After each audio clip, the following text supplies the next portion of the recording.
Bom dia, professor Clay. Bom dia, alunos. Meu nome é Andressa Barreto Frota. Nosso grupo ficou responsável pelo livro 2, capítulo 5 ao 7. E eu vou falar sobre o capítulo 5, onde Jean-Jacques Rousseau faz comentários do direito de vida e morte. Rousseau questiona se o homem que se lança de uma janela de um apartamento seja culpado do seu suicídio. E ele responde afirmando que todo homem tem o direito de arriscar sua própria vida para mantê-la.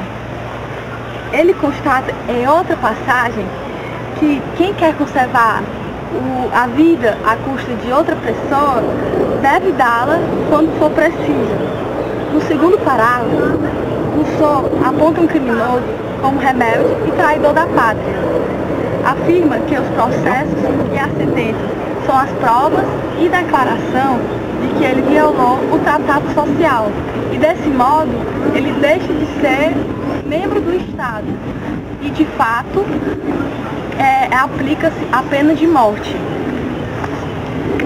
Nos últimos parágrafos é estampado claramente que o soberano tem o direito de perdoar ou eximir o criminoso de pena. E, por último, afirma que em um Estado bem regido há poucas punições. Não pelo fato de que o soberano perdoe muito, seja um homem bom, mas pelo fato de haver poucos ou menos delinquentes na sociedade.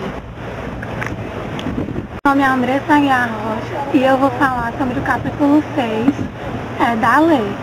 No primeiro parágrafo, Rousseau afirma que a justiça ela vem de Deus, que é a sua única origem. E também diz que se nós conseguíssemos recebê-la do alto, não precisaríamos de leis e de governo.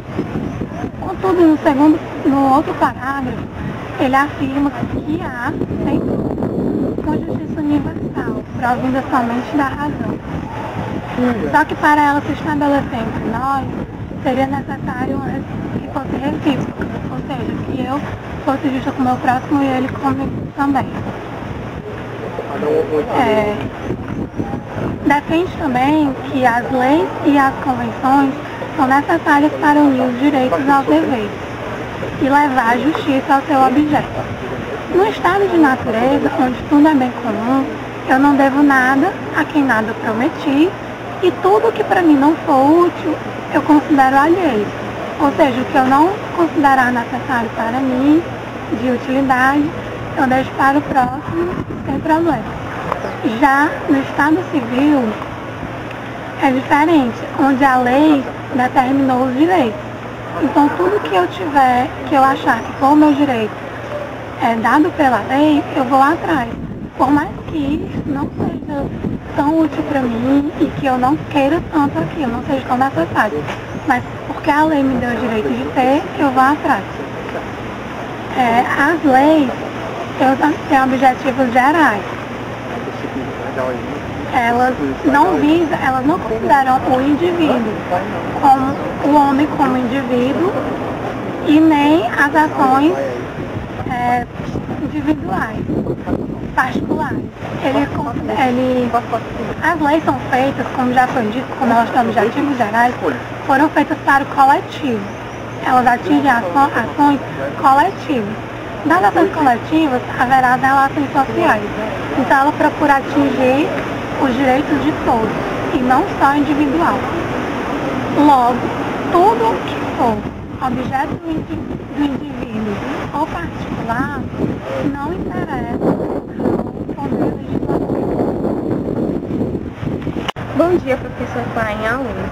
Meu nome é Anne Laura e eu fiquei responsável por falar do capítulo 6 juntamente com a Andressa. Dando continuidade ao que ela expôs agora, pode-se concluir que, mediante de tudo que se vê, é inútil perguntar quem se toca fazer as leis, uma vez que elas são de atos de vontade geral, e nem se o príncipe é superior às leis, uma vez que ele faz parte do Estado também, e nem se a lei pode ser injusta, pois que ninguém é injusto para si. Ninguém vai agir de forma que considerem injusto. É comum que todos tentem fazer o que se considera justo para si. Nem como somos livres, submetidos às leis. Então, a partir do momento que estamos submetidos às leis de um todo, de um conjunto, nós passamos a abdicar de algumas coisas que nós consideramos para que todos consideram justos. Então, a gente não é totalmente livre. Vê-se mais que, reunindo a lei, a universalidade da vontade e a do objeto, que um homem, seja qual for, seu modo próprio, ordena, não é uma lei. O que um homem qualquer vai ordenar não pode ser considerado uma lei, ou então o que um soberano ordena com o intuito de acerca de um objeto particular. Isso não é lei, isso pode ser considerado um decreto. Também nem um ato de soberania, e sim de magistratura. Chamo, pois, Rousseau, de acordo com Rousseau, ele diz que a república é todo o Estado regido por leis, qualquer que seja a forma de sua administração. Porque então só o interesse público governa e a coisa pública passa a representar algo. Então a república vai ser aquilo que um Estado vai estar representando a vontade geral. Então as leis são as condições da associação civil. O povo que está submisso às leis devem ser os mesmos que irão ser o autor delas. Ou seja, eles vão ter que, de acordo com um bem comum entre eles vão ter que contribuir com as leis do Estado.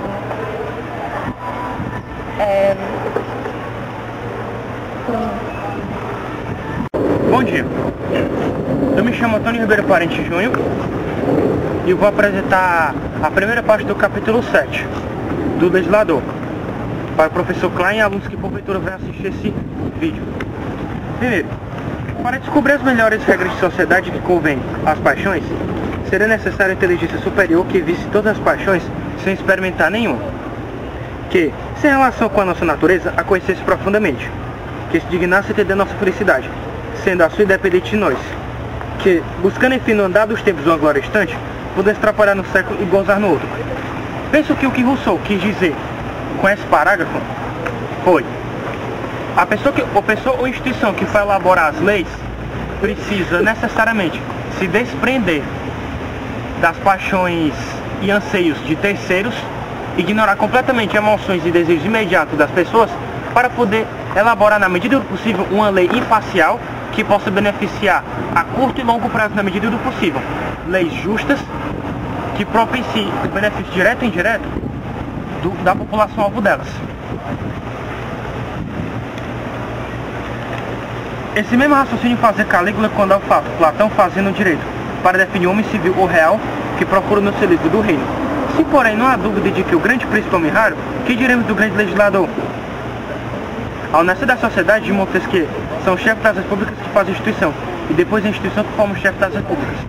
Ou seja, pense também que o que Rousseau quis dizer com esse parágrafo foi: as instituições são criadas por pessoas que têm o dever de serem imparciais, tanto política quanto religiosamente, e essas instituições têm o dever de formar os futuros chefes no molde das proporções jurídicas, para que ao elaborar as leis, elas mantenham o foco de apenas beneficiar a sociedade.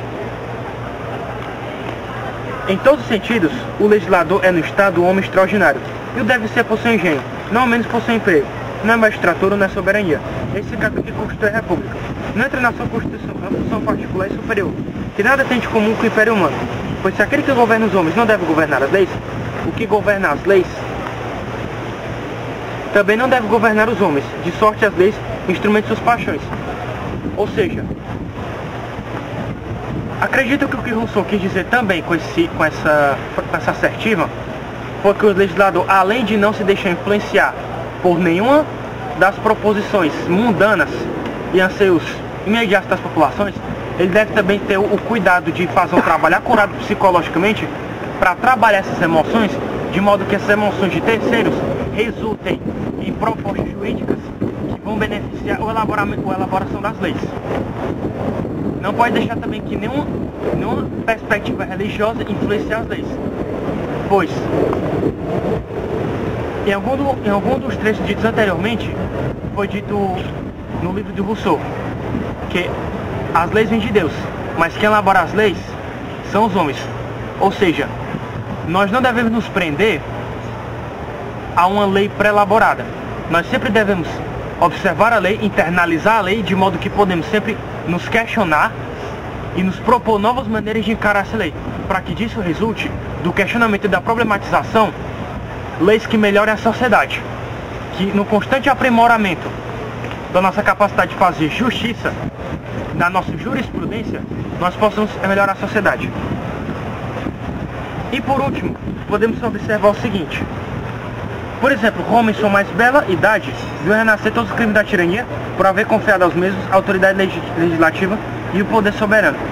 Ou seja, há o perigo de, ao elaborar as leis, possamos fatalmente imprimir nossas convicções políticas e religiosas. Ou seja, o legislador, além de ignorar, na medida possível, anseios e proposições imediatas e superficiais do povo, e de ignorar proposições políticas e religiosas, deve também pôr de lado os seus próprios anseios políticos e interesses de qualquer natureza. E também não deve tentar forçar da lei. Ele deve fazer a lei de modo que essa o beneficie e o estabeleça punições para ele mesmo e também para as populações. Não pode fazer a lei de que de qualquer maneira o favoreça.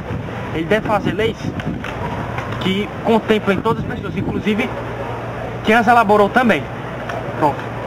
Bom dia, meu nome é Antônio Fernando, vou falar sobre o livro Contrato Social, de Rousseau, livro 2, capítulo 7, os legisladores, da continuação aqui é o Antônio Ribeiro.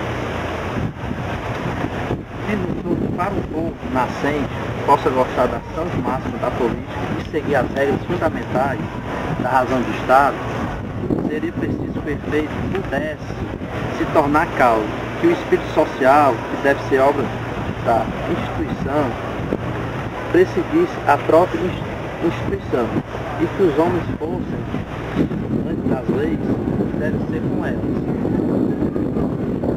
Não podemos, pois, o legislador empregar a força a uma autoridade de outra ordem, que arraste sem violência e persuada sem convencer.